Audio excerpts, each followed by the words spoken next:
In a single year, we welcome plenty of new car models to the global market, and perhaps one too many since most of them are rather forgettable.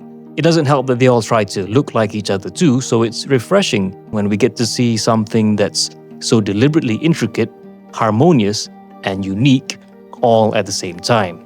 This is the story of the Volkswagen Arteon. Now, the last 20 or so cars that I've driven had names that were pretty much just code names or a bunch of numbers. So in my books at least, the name of this car is quite interesting. Arteon is derived from the Latin word artem, which means art. It's certainly not an easy name to live up to, but just look at this thing. It does look like a piece of art on wheels. It's also crazy to think that this car's design, essentially via a concept car, debuted 10 years ago. That is pre-COVID-19, pre-AirPods, and even pre-TikTok. It's a pretty quick piece of art too, with a 2-litre turbocharged engine up front, putting out 280 PS and 350 Newton meters of torque. You also get a 7-speed DSG and the 4Motion all-wheel drive system, so traction is sufficient. Of course, being a civilized 4-door coupe, this tries to muffle the potential excitement that you can get from the EA 888 engine. But driving it through the average B road, you can definitely feel the healthy amount of power that it has. It's just always ready when you want it.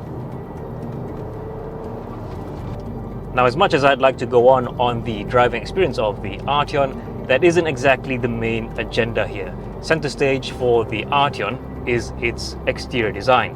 The Arteon debuted in Malaysia back in 2018, which was slightly over a year after its global debut.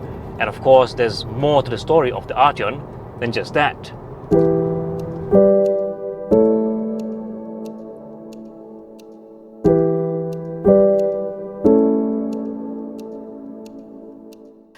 Now, this is a book that was published in 2009. It's the Car Design Yearbook, the 7th one, out of a total of 8 volumes.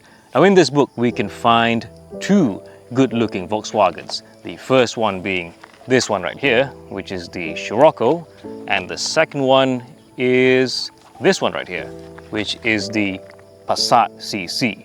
Now, CC stands for Comfort Coupe, and admittedly that isn't really a great naming convention, but it is Volkswagen's way of saying 4-door coupe. You see, up until the B6 generation of the Passat, there was never a CC version of the car. Surely there was the obvious 4-door sedan, and you could argue that the earlier 5-door hatchbacks had a similar configuration to the CC, but they were never as stylish. And that was really the point of the Passat CC, to combine style and practicality. Compared to the regular Passat, the body was significantly different. It was lower, wider, and longer, and it came with frameless doors. The Passat CC was officially available in the Malaysian market, and it entered alongside the equally intriguing Scirocco. Starting off as a stylish version of the Passat, about 320,000 Passat CCs were sold globally in just about 3 years. And so upon its facelift, it dropped the Passat name to just become the CC. Production of the CC was discontinued in 2016 for the global market and in 2018 for the Chinese market. It was succeeded by the Arteon globally, but in China, the Arteon as we know it is still known as the CC. Now, the Arteon debuted back in 2017, and when it did, it looked nothing like the average older Volkswagen.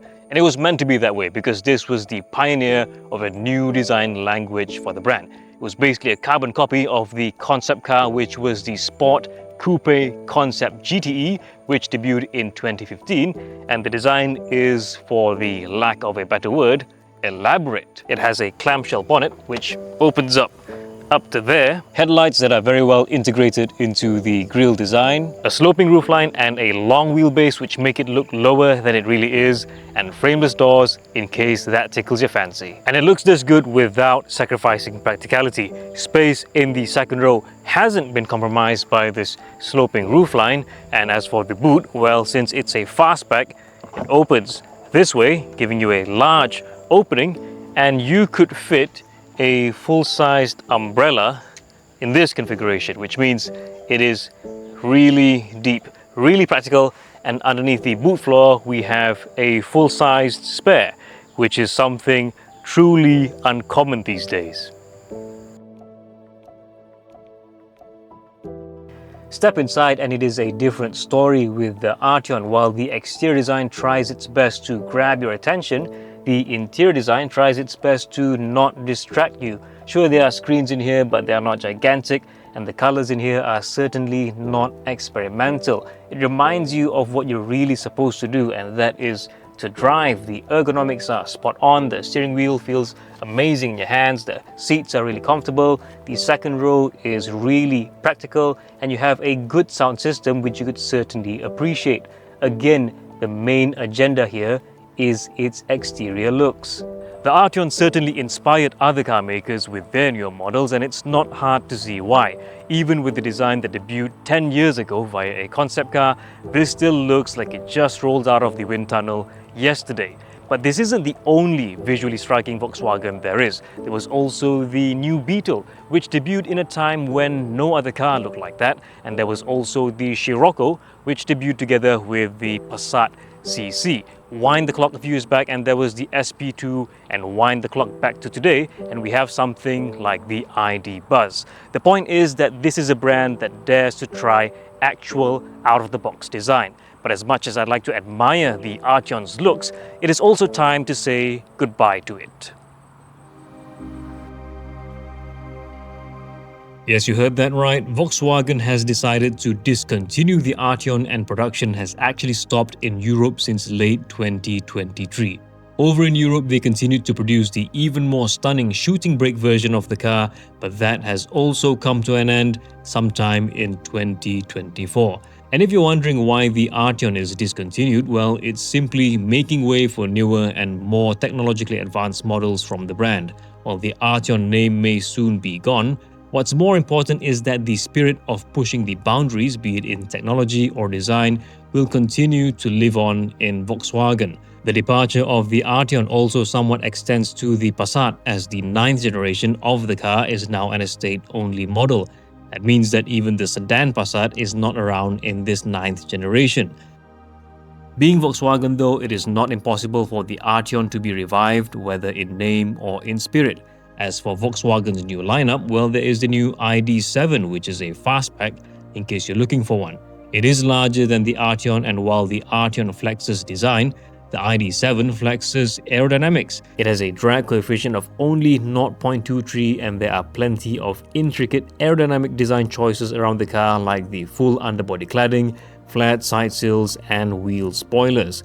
All of this combined with the 86 kWh battery pack give it a whopping 700 km WLTP range. And about a decade before the ID.7, well, the Arteon 2 was filled with plenty of intricate design choices, from the clamshell bonnet to the headlight integrated grille to the swooping roofline that surprisingly doesn't compromise the cabin space too much.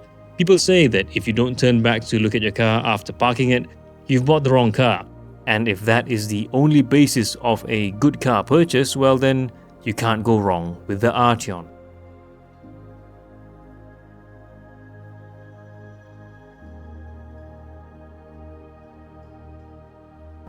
And that is the story of the Volkswagen Arteon. Definitely stunning to look at, but it's time to say goodbye, at least for now.